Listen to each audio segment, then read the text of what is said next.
할렐루야. 오늘도 우리 인생의 그리스도 되시고 살아계신 하나님을 찬양합니다.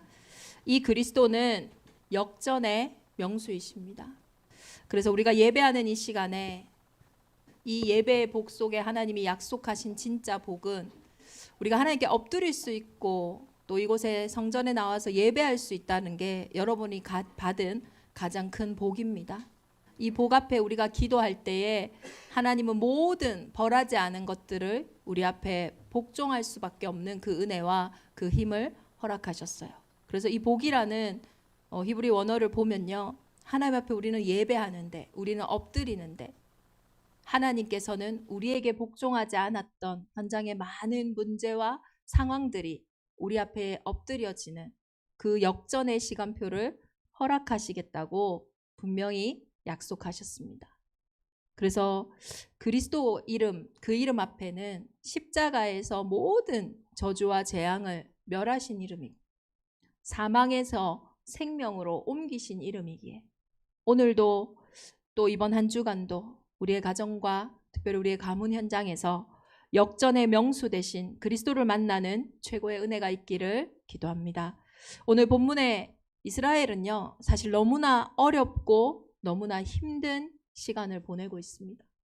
얼마나 어렵고 얼마나 힘드냐면요, 자신의 존재마저도 부정하게 되는, 무릇 우리는 다 부정한 자 같아서 우리가 하는 모든 의가 다 더러운 옷 같고 내 존재에서 나오는 모든 행동과 모든 선택도 나에게 소망이 되지 않을 만큼, 그래서 우리는 다 잎사귀 같이 시들므로 우리의 죄악이 바람같이 우리를 몰아가느니라.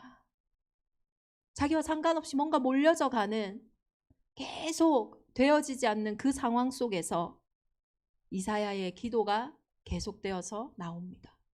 오늘 이사야 64장에서 이사야의 기도의 시작은 이렇게 시작합니다.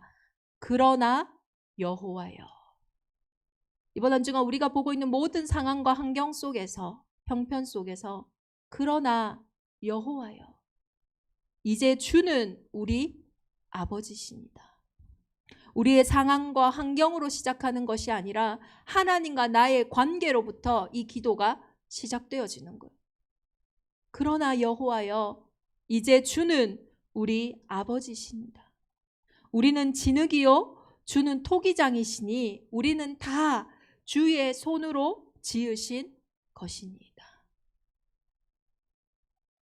이번 한 주간 그러나의 응답이 저와 여러분의 현장에 시작되어지기를 예수 그리스도 이름으로 축원합니다.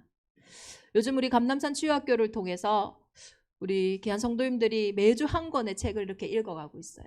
근데 이번 주에 저희가 읽었던 책이 데스티니라는 책입니다. 그 데스티니의 프롤로그에 나오는 글을 제가 주보에 이렇게 담았는데요.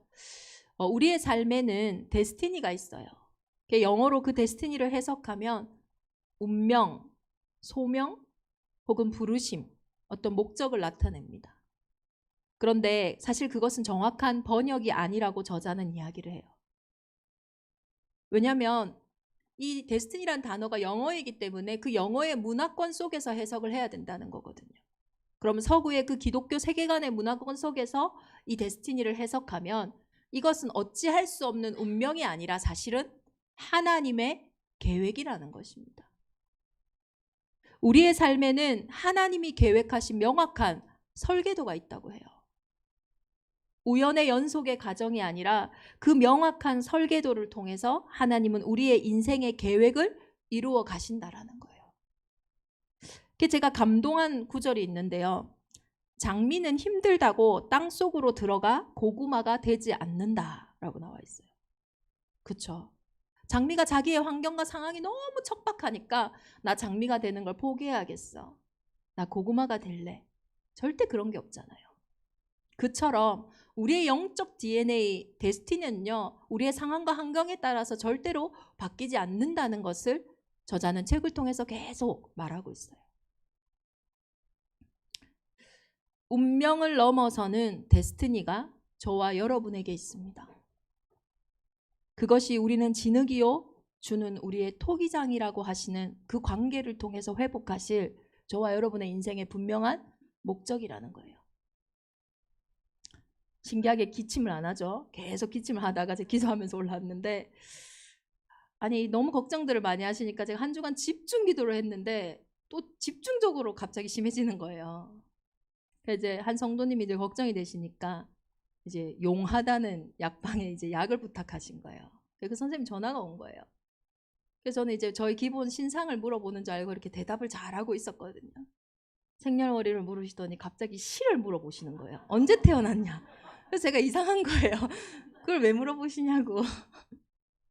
이제 이분이 이제 저 생년월일을 보고 이제 뭐 제 체질을 보고 뭐 이렇게 하면서 뭘 봤나 봐요. 그래서 이제 우리 성도님한테 이 목사님은 천직이다. 천직이 목사다. 그래서 너무 잘 직업을 선택했다. 이렇게 얘기를 했나 봐요. 기분 나쁜 소리는 아니죠. 근데 제가 그 얘기를 들으면서 어떤 생각을 했냐면요. 만약에 그 사람이 이 목사님은 가짜다. 절대 목사할 수 없는 사람인데 지금 사기꾼이다. 당신 그 교회 나와야 된다. 그렇게 말을 했다면 어땠을까요?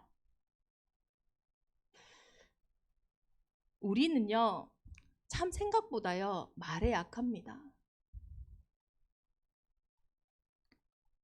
절대 변하지 않는 저와 여러분의 인생에 데스티니 운명이 있어요. 그것은 그 어떤 것으로도 바뀔 수 있는 게 아닙니다. 오늘 저와 여러분이 지나가는 사람의 말에 늘 변하는 상황과 환경에 그 속에서 오늘도 요동치는 저와 여러분의 마음에 의지하여 내 인생의 중요한 가치를 발견하기보다는 정말로 영원히 변치 않는 그 하나님의 말씀 속에서 1.1획도 변함없이 성취되었던 그 언약 속에서 저와 여러분의 인생을 향한 데스티니, 그 하나님의 계획을 발견하는 한 주간이 되기를 예수 그리스도 이름으로 축원합니다. 그래서 성경이 말하는 데스티니가 있어요. 창세기 1장 27절, 23절에 28절에 모든 사람의 첫 번째 데스티니는요. 하나님의 형상대로 창조되었다라는 거예요. 모든 사람은 영적인 존재입니다. 전 세계 모든 사람을 공통점을 한 가지를 찾는다면 그들의 공통된 운명은요. 하나님의 형상이라는 거예요. 영적인 존재라는 거예요. 무슨 말입니까? 우리가 우리의 인생의 설계도와 목적을 알기 위해서는요. 정확한 그것을 만든 목적을 알아야 되잖아요. 우리의 설계도의 첫 번째는 영적 존재라는 거예요. 영적인 것을 알지 못하고는 저와 여러분은요. 사실 가짜의 나를 만나고 있는 겁니다. 늘 가짜에 바뀌는 거예요. 하나님을 만나지 않으면요. 절대로 인생은 인생을 찾을 수가 없어요.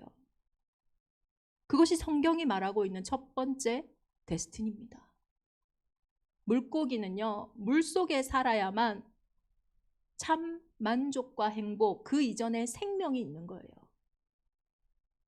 인생의 근본은 우리의 생명이 하나님께 있다라는 겁니다.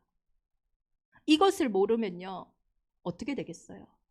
진짜 나를 알 수가 없는 거예요. 늘 다른 것으로 나를 확인하겠죠. 육신적인 것으로, 세상적인 것으로. 그러니 뭐가 없어요? 만족이 없는 거예요. 육신적인 것이 약할 때는 약한 대로, 강할 때는 강한 대로, 세상적인 것이 되어질 때는 되어지는 대로, 안 되어질 때는 안 되어지는 대로 그 속에서요. 참 만족이 없어요. 저는 그 첫 번째 데스티니를 보면서요. 그래서 우리의 인생에 진짜 하나님의 가능성이 있는 겁니다. 원래의 내 모습이 있잖아요. 지금 내 모습이 연약하고 안 되는 것 같아 보일지라도 그것이 실제 내 모습이 아니라 하나님이 원래 창조하신 원래 인간의 모습이 있다라는 거예요. 이 데스티니가, 이 하나님의 계획이 오늘도 우리가 복음을 말할 수 있는, 오늘도 우리 교회가 존재해야 되는 중요한 이유가 다른 게 아니기 때문에, 인생이 하나님의 형상이기 때문에. 육신만 있다면 병원, 학교, 뭐 우리가 생각하는 중요한 기관들로 충분한 거예요. 그런데 인간은 그것으로 해결되지 않는 영적인 존재라는 겁니다. 모든 사람의 두 번째 데스티니가 있어요. 이 하나님의 형상에게 온 문제입니다. 모든 사람이 죄를 범하였음에 하나님의 영광에 이르지 못하더니. 증거가 뭡니까? 모든 사람은 한 번 태어나면 한 번 죽는다. 이것이 죄인이라는 증거예요. 죽음의 문제가 재벌을 피해갑니까? 죽음의 문제가 너무 착한 사람을 피해갑니까? 죽음의 문제가 열심히 사는 사람을 피해갑니까? 아무도 피해갈 수 없는 절대 문제가 뭐냐? 모든 사람이 죄를 범하였음에 하나님의 영광에 이르지 못한다라는 거예요. 죄의 결과로 우리의 인생에 죽음의 문제가 들어왔잖아요. 어떤 죄입니까? 다른 죄가 아니에요. 하나님의 형상인 우리의 인생이 하나님을 떠나 있는 이 상태가 물고기가 물을 떠난 것처럼 죽음의 상태요, 죄의 상태라는 거예요. 이 죄를 짓는 자는요, 반드시 성경은요, 마귀에게 속한다고 기록되어 있어요. 그 마귀는 처음부터 살인한 자고 처음부터 거짓말쟁이였어요. 이 인생에 근본 문제가 있는데 내 삶의 문제가 해결된다는 게요, 사실은 거짓말이잖아요. 잠깐 해결돼 보는 것처럼 보이겠죠. 그러나 임시 방편이라는 거예요. 시간이 해결해 주겠지. 절대 아닙니다. 시간 지날수록요, 더 무너질 수밖에 없어요. 근본 문제는요, 다른 길이 없습니다. 저와 여러분의 인생에 이 영적인 문제로 온 삶의 문제라면요, 사방팔방 다녀도 그 문제 해결 안 됩니다. 해결되는 게 더 재앙이에요, 사실은. 아, 이것 때문에 해결됐구나. 근데 나중에 그게 아닌 거 있죠. 그때는 어떡할 겁니까? 우리의 인생에 예수가 그리스도 되시고 그 그리스도를 주인 삼아야 되는 가장 큰 이유는 이 근본 문제를 해결하는, 영적인 문제를 해결하는 다른 길이 없다라는 거예요. 이 데스티니에라는 책에 이런 말이 있거든요. 우리 인생이요, 자신의 데스티니를 이루어 갈 때마다 우리는 행복하고 이 데스티니와 멀어질 때마다 우리는 허무해진다. 이것이 데스티니라고 얘기를 해요. 내 인생의 근본 문제를 해결해 갈 때, 그리스도가 만나질 때, 그때 우리는요, 설명할 수 없어요. 참 행복이 임하는데요. 그 부분과 멀어질 때는요, 이해되지도 않고 원인도 모르겠지만 이상하게 허무해지고 불행해지는 데스티니가 있다는 거예요. 왜 오늘 저와 여러분의 인생에 예수가 그리스도 주인 되셔야 됩니까? 오늘 주보에 받으셨죠? 이번에 우리 자료 선교팀에서 이 추석 미션으로 우리 집 가훈 만들기라는 이 미션을 줬단 말이에요. 왜 우리의 가정과 우리의 가문에 많은 세상에 좋은 사실 가훈도 있잖아요. 그런데 왜 우리의 가정과 가문에 예수가 그리스도라는 이 언약 속에서 나오는 가훈을 만들어야 되냐는 거예요. 천하 인간의 구원 얻을 다른 이름을 주신 적이 없다 했어요. 여러분의 인생에 다가오는 저주와 재앙을 막을 다른 이름이 없어요. 24시간 내 자녀 지킬 수 있겠습니까? 24시간 내 마음과 생각을 지킬 수 있겠습니까? 24시간 내 산업을 내 마음대로 내가 다스릴 수 있겠습니까? 닥쳐오는 저주와 재앙을요, 막을 길이 없어요. 그 저주와 재앙이 올 수밖에 없는 그 상태를 예수가 그리스도 되심으로 완전히 끝내셨다라는 거예요. 그 그리스도는 하나님을 만나는 유일한 길입니다. 왜 여자의 후손으로 오셔야 됩니까? 처녀가 잉태하여 아들을 낳으리니 그 이름을 임마누엘이라 하리라. 이 말씀은요, 너희의 인생에는 도저히 구원 얻을 다른 게 없다. 그 문제에 빠져나올 수 있는 길이 없다. 그래서 내가 가겠다라는 거예요. 그런데 왜 우리는 안 되는 그 상황에 오늘 낙심하냐고요. 당연한 거죠. 그 길이 없으니까 예수님이 오셨는데요. 그런데 이 부분이요, 믿어지지 않게 하는 그 불신앙을 언제 끝내셨습니까? 십자가에서 죽으심으로 우리의 모든 불신앙의 권세, 죄를 다 끝내셨다고 하셨어요. 그래서 그리스도 예수 안에 있는 자에게는 결코 정죄함이 없다. 생명의 성령의 법이 죄와 사망의 법에서 너를 해방했다. 값 없이 주셨다고 공짜가 아니에요. 그 어떤 값으로도 운명을 바꿀 수 없으니 하나님이 자신으로 그 값을 다 치르신 거거든요. 그래서 공짜가 아니고 가치를 도저히 계산할 수 없으니, 이 땅의 것으로는 도저히 해결할 수 없는 부분이기 때문에 예수가 그리스도로 오셔서 우리의 인생의 대속물이 되신 겁니다. 그리고 그분이 사람이 아니라는 증거로, 하나님의 아들이라는 증거로 죽음의 권세를 이기시고 부활 승리하셔서 만왕의 왕이 되신 거예요. 정말로 이번 한 주간 저와 여러분의 인생에 이 두 번째 우리의 데스티니를 안다면, 근본 문제를 안다면 가장 시급한 일이 뭐겠습니까? 진짜 우리 가정과 가문의 회복을 두고 가장 시급한 게 뭐예요? 우리 집에 하나님이 주신 약속 붙잡는 거 아니겠어요? 내 산업의 현장을 두고 가장 시급한 게 뭐겠어요? 그 산업에 하나님의 데스티니, 하나님의 계획을 붙잡는 거 아니겠냐고요. 그때마다 우리에게 확인되어지는 세 번째 모든 사람의 데스티니가 뭐겠어요? 예수님은 십자가에서 다 이루셨다 하셨어요. 이것을 우리의 말로 바꾸면요, 예수는 그리스도 모든 문제 해결자라는 겁니다. 기도했는데 응답이 안 오는데요? 아닙니다. 그 응답이 없는 게 응답일 수 있어요. 복음은요, 모든 사람을 회복하는 힘이에요. 그래서 고린도후서 5장 17절에 보니까요, 그런즉 이제는 너희가 그리스도 안에서 새로운 피조물이다.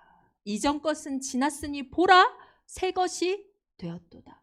저와 여러분의 인생이 이제는요, 새롭게 되었어요. 그리스도를 만난 모든 사람의 데스티니는요, 그 어떤 사람이어도 괜찮아요. 복음은 그 사람을 회복하고 살리는 겁니다. 그래서 예레미야 29장 11절에 보면요, 너희를 향한 나의 생각을 이제는 내가 안다. 재앙 아니다. 미래와 희망을 주려 하는 것이다. 정말로 복음의 생명이 저와 여러분의 인생에 심겨졌다면, 정말로 그 복음의 능력이 저와 여러분의 모든 인생을 치유하고 회복할 최고의 은혜인 줄 믿습니다. 그래서 복음은요, 그 어떤 사람도 회복하는 힘이에요. 그래서 교회는 누구나 와도 됩니다. 자격이 있는 현장이 아니에요. 신분이 하나님의 자녀로 회복되는 현장들마다 하나님은 하나님 자녀의 권세로 그 현장을 세워 가실 줄 믿습니다. 그래서 이번 한 주간 우리는 진흙이요 주는 토기장이니, 이 말씀 속에서 우리가 회복해야 할 가장 중요한 첫 번째가 뭡니까? 문제 앞에서 우리의 중심을 회복해야 돼요. 우리는 문제를 볼 때에 왜 문제라고 생각하냐면, 그 문제가 누구의 잘못 때문에, 혹은 그 문제가 나의 실수와 나의 연약함 때문에 자꾸 여러 가지 핑계가 나옵니다. 특히 상처가 많은 현장들은요, 절대 자신을 제대로 보지를 못해요. 자기는 너무 잘했어. 남이 문제고, 상황이 문제고, 환경이 문제고, 혹은 내가 재수가 없고, 내 인생은 뭐가 잘 안 되고, 거기서는요, 그 어떤 시작도 할 수가 없어요. 이스라엘 민족에게 끊임없이 반복되는 문제가 있었어요. 너무 해결이 안 돼요. 좀 힘이 나면은 해결됐다가 또 힘이 빠지면 또 가라앉고, 계속 이게 반복되니까요, 너무 어려운 거예요. 그런데 그때 하나님이요, 중심을 회복한 한 사람을 통해서 이스라엘을 회복하시는데, 그 방법이 오늘 사무엘상 7장에 나오는 미스바 운동입니다. 진짜 문제를 찾은 겁니다. 블레셋이 자꾸 쳐들어오니까 블레셋 문제야 라고 생각했던 그 문제 속에, 그래서 늘 잘못 진단했기 때문에 늘 다른 방법을 썼던 그 문제 속에, 원망하고 핑계하고 불평하고 불만할 수밖에 없었던 그 문제 속에, 그 원망과 그 핑계가 틀렸다는 것이 아닙니다. 그런데요, 그 상태 속에서는 암만 해봐도 불신앙은 답이 아니에요. 해결이 안 되는 거예요.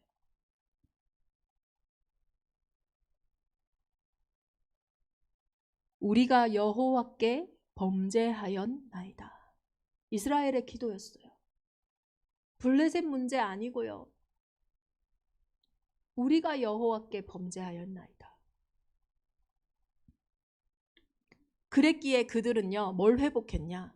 진짜 문제를 발견했기 때문에 전심으로 그들의 마음을 여호와께 향하여 그들만을 섬긴 거예요.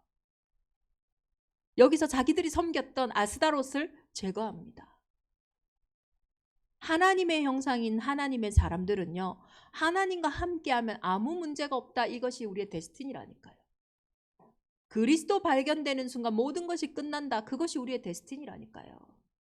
그리스도 안에 있다면 그 어떤 저주와 재앙도 미래와 희망을 주는 것이다. 이것이 우리의 데스티니라니까요.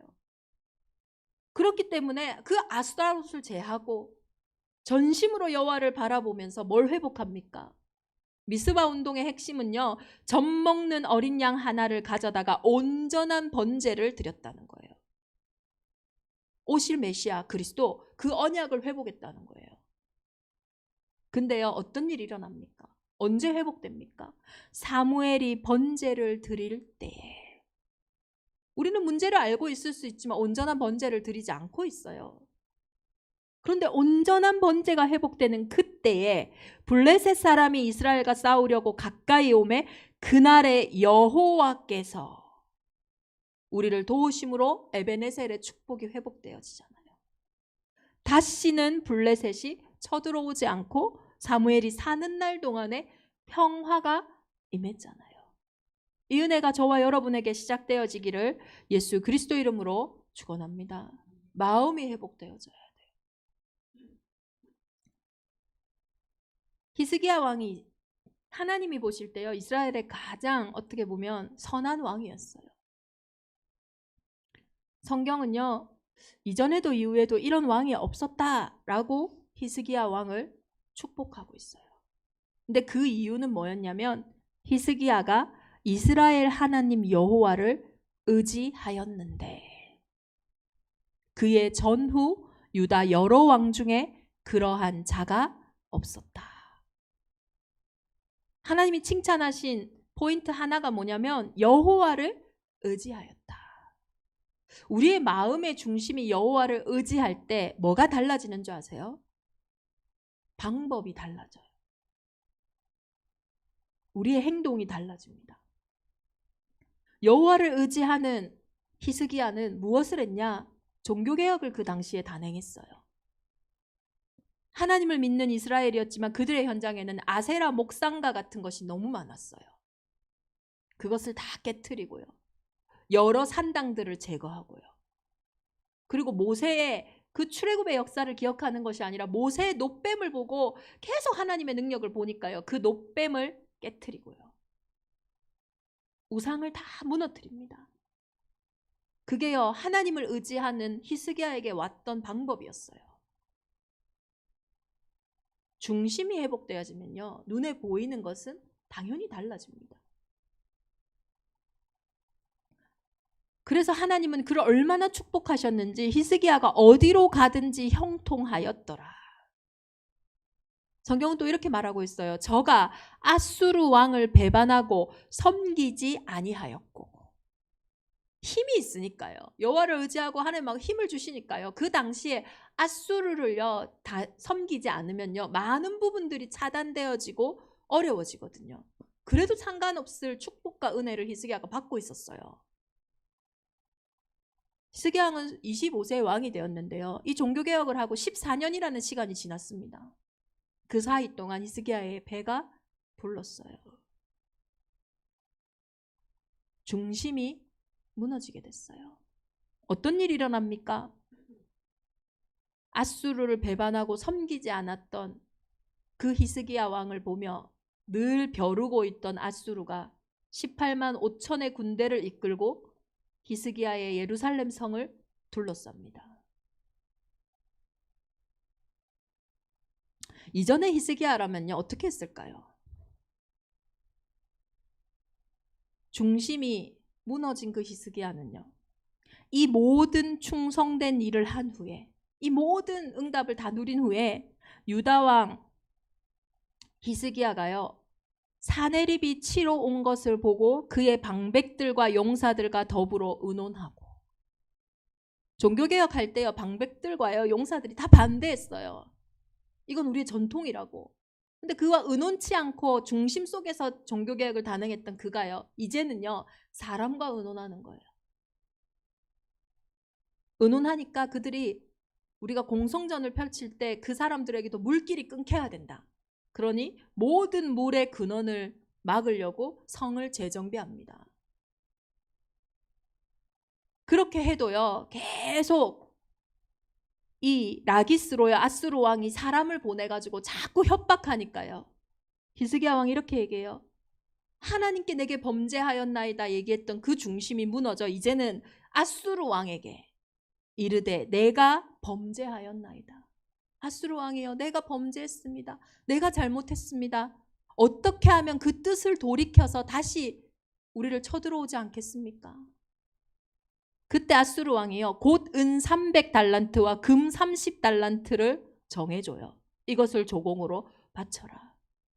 그 조공을 만들기 위해 히스기야 왕은요 뭘 했냐, 이전에 우상을 제거했던 그 손으로 성전에 있는 모든 금과 모든 은을 다 벗겨내서 아수르 왕에게 보냈어요.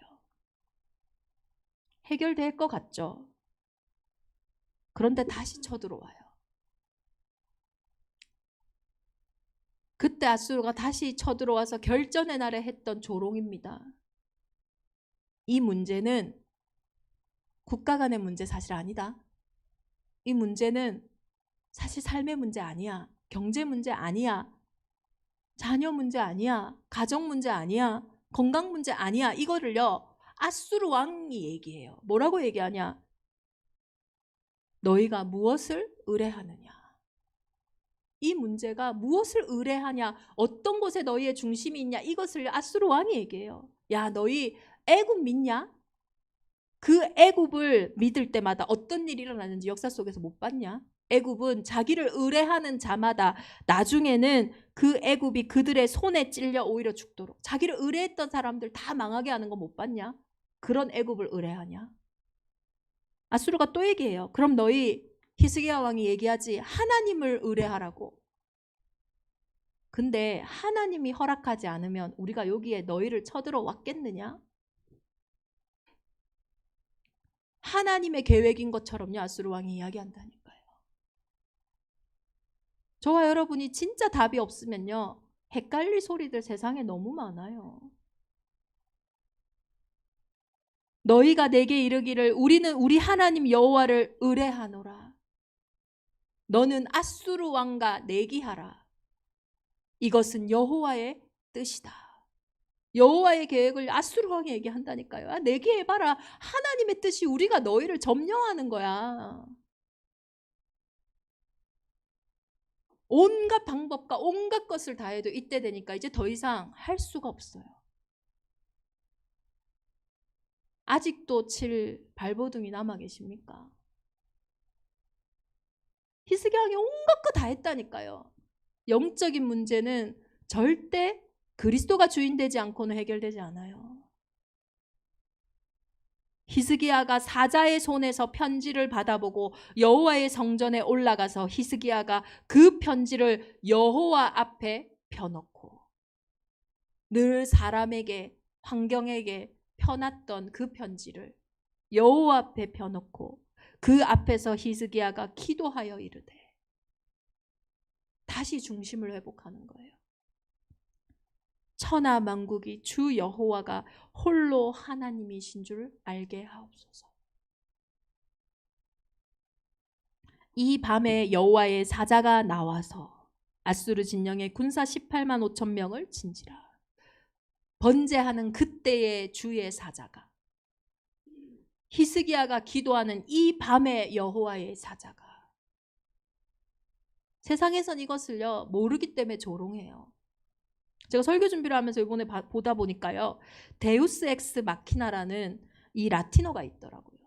이게 뭐냐면 고대 그리스가 연극을 할 때요 이 막 해결되지 않는 이 문제나 상황을 갑자기 해결이 되는데 어떻게 되냐면 수증기가 하얗게 나오면서 갑자기 하늘에서 하나님이 쫙 내려오면서 그 꼬였던 문제가 해결되어지고 그 꼬였던 것이 풀려지는 것이 이 무대 기법을, 이러한 무대 기법을 나타내는 것을 데우스 엑스 마키나라 하더라고요.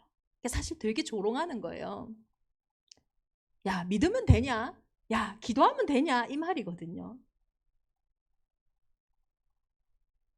저와 여러분이 영적인 세계를 몰라서 그런 거예요. 영적인 부분이 풀려야 눈에 보이는 부분이 풀리는 겁니다. 영적인 부분의 해방을 얻어야 눈에 보이는 부분의 해방을 얻는 거예요. 그래서 하나님은 예수 그리스도를 통하여 우리의 인생에 해방과 독립과 승리를 주신 거예요. 시공간을 초월하시는 성령의 역사가, 그 영적인 변화가 저와 여러분의 인생에 시작되어지기를 예수 그리스도 이름으로 축원합니다. 2023년 우리 대정 임마누엘 교회 그릇을 준비하는 시간입니다. 우리는 진흙이고 여호와는 우리의 토기장이라고 하셨어요. 저와 여러분의 인생은, 우리의 가정과 가문은, 우리 교회는 그 어떤 것과 비교할 수 없는 하나님이 직접 만드신 핸드메이드의 인생이에요. 비교할 필요가 없어요. 각자마다 하나님이 주시는 하나님의 계획이 있는 성전이라는 거예요. 그래서 이것 때문에 여자들과 예수의 어머니 마리아와 예수의 아우들과 더불어 마음을 같이하여 오로지 기도에 힘쓴 겁니다. 사도행전 2장에 성령이 역사했던 그것을 보니까요, 아주 많이 나오는 단어가 마음을 같이 했다, 오로지 기도했다. 최고의 그릇 준비는요, 우리의 마음이 그 하나님께로 합하여지고 오로지 집중할 수 있는 진짜의 것이 회복되어지는 거예요. 무엇으로 가능합니까? 죽기까지 복종하시고 승리하신 그 그리스도가 저와 여러분의 인생에 들려질 때, 저와 여러분은 마음을 같이 하고 오로지 기도할 수 있는 은혜가 회복되어지는 거예요. 초대교회가 어떻게 마음을 같이 합니까? 저 사람이 나를 신고하면 나는 바로 잡혀가서 죽을 수도 있는데 어떻게 오로지 기도합니까? 생사가 다 막히고 다 끊긴 그 상황 속에서요. 그 힘이 복음 안에 있다라는 거예요. 그때 어떤 일이 일어납니까? 그 힘 속에요, 사도행전 2장 1절에 오순절날이 이미 이름에 그들이 한 곳에 모였더니 바람과 불 같은 성령의 역사가 임하는 거예요. 그때 어떤 일이 일어나냐? 그때 경건한 유대인들이 천하 각국으로부터 와서 사람이 열 수 없는 15나라의 문이 열려진다니까요. 우리 개인에게 이 성령의 역사가 임해야 돼요. 우리 가정과 가문에 이 성령의 역사가 임할 때, 우리의 산업의 현장에 그 은혜가 임할 때 천하 각국에 흩어져 있던 하나님의 데스티니들이 회복되어지는 거예요. 그 문을 통해 하나님은 뭘 하시냐면요, 사도행전 2장 16절 18절에 보면 이 일이 어찌 됨이니냐, 이 일이 어떻게 일어났냐 했을 때 이 일은 요엘 선지자를 통해 이미 예언된 일입니다. 말세에 자녀들은 예언할 것이요 젊은이는 환상을 보고 늙은이는 꿈을 꿀 거라고 하신 그 일이 성취된 겁니다. 저와 여러분의 인생에 받을 응답은요, 언약 성취밖에 없어요. 그래서 우리가 오늘 말씀 붙잡는 거예요. 우리 가정 가문 어떻게 됩니까? 이번 명절에요, 한번 우리 집 가문 만들어 보세요. 그대로 우리의 가정과 가문은 성취될 겁니다. 그 말씀 성취, 그 속에요 3천 제자가 일어나는 거예요. 그 말씀의 운동의 결과로요, 사도의 가르침을 받아 서로 교제하고 떡을 떼며 오로지 기도하는 제자들이 다시 재생산된 거예요. 그러니 어떤 일이 일어납니까? 현장이 변화되죠. 날마다 성전에 있든지 집에 있든지 구원받는 사람들의 수가 날마다 더해가는데요, 계속 부흥해 가는데요. 변화는 언제 일어납니까? 변화하려고 애쓸 때가 아니에요. 오로지 전혀 집중하며 기도할 때, 저와 여러분의 안에 실제 중심이 변화되어지고 우리의 인생의 방법이 변화되어질 때, 참 행복과 참 능력이 먼저 우리 안에 임하는 그때에 실제 능력과 회복은 저와 여러분의 삶 속에 누구나 보고 알 만큼 시작되어지는 겁니다. 이번 추석 연휴 정말로 우리 가정과 가문의 변화를 두고 우리가 해야 할 가장 큰 일은 미스바 운동의 그 마음을 회복하는 겁니다. 히스기야 왕의 그 밤의 기도를 회복하는 겁니다. 마음을 같이하여 오로지 기도하는 그때에 주의 성령은 우리의 가정과 가문을 통하여 일하시며 역사하실 줄 믿습니다. 우리 시간 주신 말씀 붙잡고 함께 기도하겠습니다. 우리는 진흙이요 주는 토기장이이시니. 진흙이 토기장이를 보고 너는 무엇을 만드느냐 또는 내가 만든 그의 손이 없다 말할 수 있겠느냐. 근데 우리가 그렇게 말한다는 거예요. 하나님, 당신이 살아계십니까? 하나님, 무엇을 하실 수 있습니까? 우리는 진흙이고 우리의 토기장이 된 하나님은 우리의 인생을 통하여 하나님이 하나님 되심을, 예수가 그리스도 되심을, 그리고 내가 그분의 자녀임을 온 땅에 증거하실 줄 믿습니다. 우리 함께 기도합니다.